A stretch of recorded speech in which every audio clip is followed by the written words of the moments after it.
Nos confrères du Parisien ont pu avoir accès à des témoignages d'anciens proches de Cédric Jubilard. Et selon leurs déclarations, le mari de Delphine Jubilard serait obnubilé par le crime parfait et la dissimulation de corps. Depuis la nuit du 15 au 16 décembre 2020, Delphine Jubilard est introuvable. L'infirmière a en effet disparu et n'a plus jamais donné signe de vie. Son époux, Cédric Jubilard, a été incarcéré en juin 2021 pour meurtre sur conjoint. Mais lui clame son innocence. Le 2 juin dernier, la justice a décidé de maintenir son placement en détention à la prison de Cesse. Sans surprise, si est de manière sempiternelle la même chose, on nous répète à loisir les mêmes critères pour maintenir encore et toujours cet homme en détention provisoire, alors qu'on commence à arriver sur des délais procéduraux extrêmement longs et qu'on a des solutions de sortie sérieuses, a déploré devant la presse un des avocats de Cédric Jubilard, me Jean-Baptiste Allary, à l'issue d'une audience à huis clos. Le juge des libertés et de la détention a justifié sa décision par la nécessité de conserver les preuves, et par les risques de pression sur des témoins, les garanties de représentation en justice, qui seraient selon le magistrat insuffisantes, et le trouble exceptionnel et persistant à l'ordre public, a ajouté me Allary.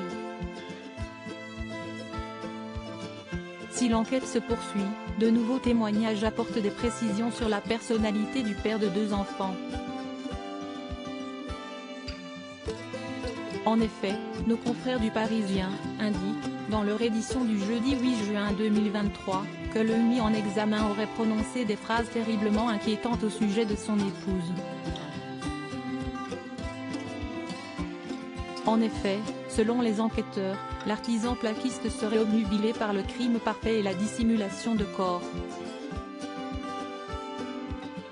Un homme, ancien habitant de Cagnac-les-Mines, commune où vivaient Cédric et Delphine Jubilard, s'est notamment souvenu avoir été témoin de la dangerosité du mari de la disparue. Il me devait de l'argent, je le lui ai réclamé. En fait, il ne m'a jamais payé lorsque je faisais des travaux avec lui. Ce jour-là, il m'a menacé de mort et m'a dit: tu vas finir dans le Tarn, je vais te mettre du fil barbelé autour de toi, le sang attirera les poissons et ils s'occuperont de toi. Des déclarations terrifiantes qui montrent que Cédric Jubilard aurait déjà pensé à la manière dont il pouvait se débarrasser d'un corps. Et ce sujet, le mari de Delphine Jubilard avait l'habitude de l'évoquer. Il m'a dit que c'était facile de faire disparaître un corps. Cédric parlait tout le temps de crime. Il me parlait souvent de l'affaire Xavier Dupont de Ligonnès. Il trouvait que le mec était fort car on n'a jamais réussi à le retrouver. Cédric était obnubilé par le crime parfait. Alors que nous parlions de crime ou de violence, il m'a dit: un jour, tu verras, je passerai à la télé. Et ce type de déclaration n'est pas le seul à avoir été versé au dossier.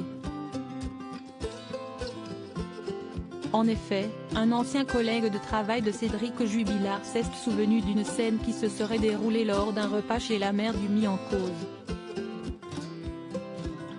Si, un jour, je dois faire disparaître un corps, personne ne le retrouvera, aurait-il lâché. Sur le moment, je n'y avais pas prêté attention, avoue le témoin. Cédric Jubilard reste présumé innocent des faits qui lui sont reprochés jusqu'au jugement définitif de cette affaire.